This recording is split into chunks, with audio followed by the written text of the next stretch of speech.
चतुर लोमड़ी और घमंडी शेर। बहुत समय पहले की बात है। एक बहुत बड़ा घना जंगल था। उस जंगल में तरह तरह के पशु पक्षी रहते थे। ऊंचे ऊंचे पेड़, हरी घास और कलकल बहती नदी जंगल की सुंदरता को और बढ़ा देती थी।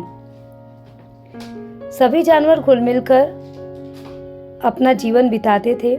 उसी जंगल में भैरव नाम का एक विशाल शेर रहता था। वह बहुत ताकतवर और खतरनाक था। जंगल के सभी जानवर उससे डरते थे। भैरव को अपनी ताकत पर बहुत घमंड था। वह अक्सर बिना भूख के भी छोटे जानवरों का शिकार कर देता था। जब भी भैरव जंगल में दहाड़ता, सभी जानवर डरकर अपनी गुफाओं और बिलों में छुप जाते थे। एक दिन शेर ने जोर से दहाड़ते हुए कहा, इस जंगल का राजा मैं हूं। यहाँ वही होगा जो मैं चाहूंगा। जो मेरी बात नहीं मानेगा उसे मैं खा जाऊंगा। शेर की बात सुनकर सभी जानवर बहुत परेशान हो गए। हिरण, खरगोश, बंदर और दूसरे जानवरों ने भी एक सभा बुलाई।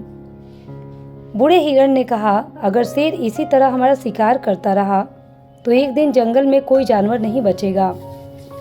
खरगोश बोला, हमें कोई उपाय सोचना चाहिए, लेकिन किसी की हिम्मत नहीं थी कि वह शेर का सामना कर सके। उसी जंगल में चंचला नाम की एक लोमड़ी रहती थी। वह शरीर से भले ही छोटी थी, लेकिन बहुत बुद्धिमान और चतुर थी।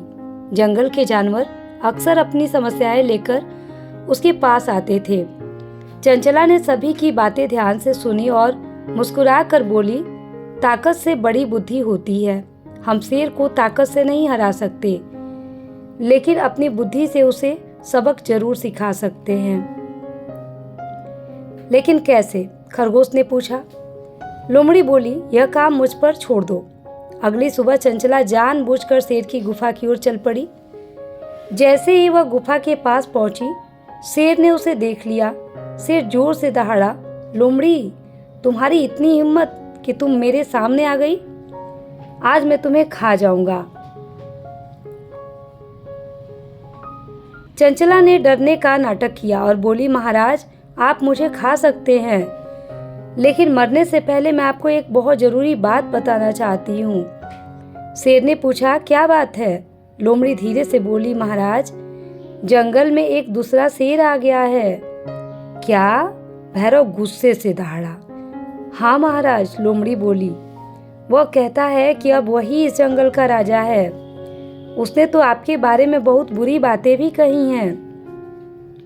शेर की आंखें गुस्से से लाल हो गई। उसकी इतनी हिम्मत! मुझे अभी उसके पास ले चलो। चंचला मन ही मन मुस्कुराई। उसकी योजना सफल हो रही थी। वह शेर को जंगल के एक पुराने हिस्से में ले गई।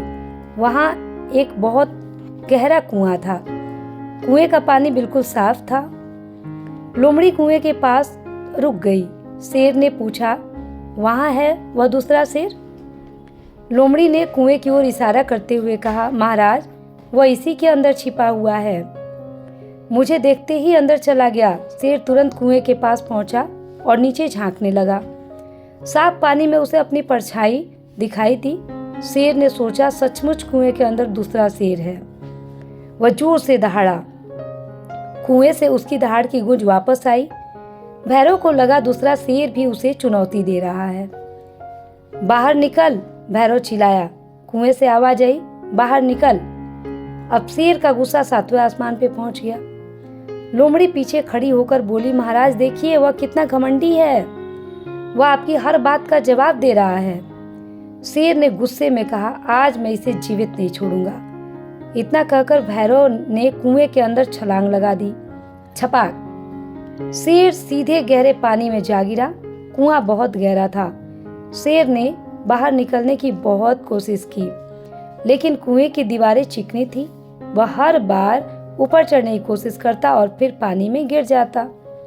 बचाओ, मुझे बाहर निकालो, शेर चिल्लाने लगा। चंचला कुएं के पास खड़ी थी। उसने कहा, महाराज, आपको अपनी ताकत पर बहुत घमंड था। आपने जंगल के निर्दोष जानवरों को बहुत परेशान किया है। आज आपका घमंड ही आपकी मुसीबत का कारण बना है। शेर को अपनी गलती का एहसास होने लगा। वह बोला, लोमड़ी, मुझे बाहर निकाल दो। मैं वादा करता हूँ कि अब किसी निर्दोष जानवर को परेशान नहीं करूँगा। चंचला ने कहा, क्या आप सच में अपना वादा निभाएंगे? हाँ, मैं वादा करता हूँ, शेर ने कहा। लोमड़ी जंगल के दूसरे जानवरों के पास गई और उन्हें सारी बात बताई। पहले तो जानवरों ने शेर की मदद करने से मना कर दिया। खरगोश बोला, उसने हमें बहुत परेशान किया है, उसे वहीं रहने दो। लेकिन चंचला ने समझाया, किसी को उसकी गलती सुधारने का एक अवसर जरूर देना चाहिए। अगर शेर अपना वादा तोड़ेगा तो हम फिर कोई नया उपाय सोचेंगे। सभी जानवर लोमड़ी की बात मान गए। बंदरों ने पेड़ों से मजबूत बेलें तोड़ी, हाथी ने अपनी सूंड से बेलों को पकड़ लिया। सभी जानवरों ने मिलकर बड़ी मेहनत से शेर को कुएं से बाहर निकाला। कुएं से बाहर आते ही शेर थका हुआ जमीन पर बैठ गया। उसे सभी जानवरों की ओर उसने देखा और कहा, मुझे माफ कर दो, मैं अपनी ताकत और घमंड में अंधा हो गया था। जिस जानवरों को मैं कमजोर समझता था, आज उन्हीं ने मेरी जान बचाई है। उस दिन के बाद भैरव का व्यवहार पूरी तरह बदल गया। अब वह बिना कारण किसी जानवर का शिकार नहीं करता था। वह जंगल के जानवरों की रक्षा करने लगा। धीरे धीरे सभी जानवरों का डर खत्म हो गया और जंगल में फिर से खुशियां लौट आई। एक दिन शेर ने चंचला से कहा, तुमने मुझे अपनी बुद्धि से हरा दिया। चंचला मुस्कुराकर बोली, महाराज, मैंने आपको हराया नहीं, मैंने केवल यह समझाया कि ताकत से बड़ा घमंड नहीं और बुद्धि से बड़ी शक्ति नहीं होती। शेर ने उसकी बात स्वीकार कर ली। उस दिन से चंचला की चतुराई की चर्चा पूरे जंगल में होने लगी। सभी जानवर उसका सम्मान करने लगे और फिर जंगल के सभी पशु पक्षी प्रेम और शांति से रहने लगे। कहानी से शिक्षा, हमें कभी भी अपनी ताकत पर घमंड नहीं करना चाहिए। कठिन से कठिन समस्या को बल से नहीं बल्कि बुद्धि से, समझदारी से हल किया जा सकता है। साथ ही अपनी गलती स्वीकार करके उसे सुधारने वाला व्यक्ति हमेशा सम्मान का अधिकारी होता है।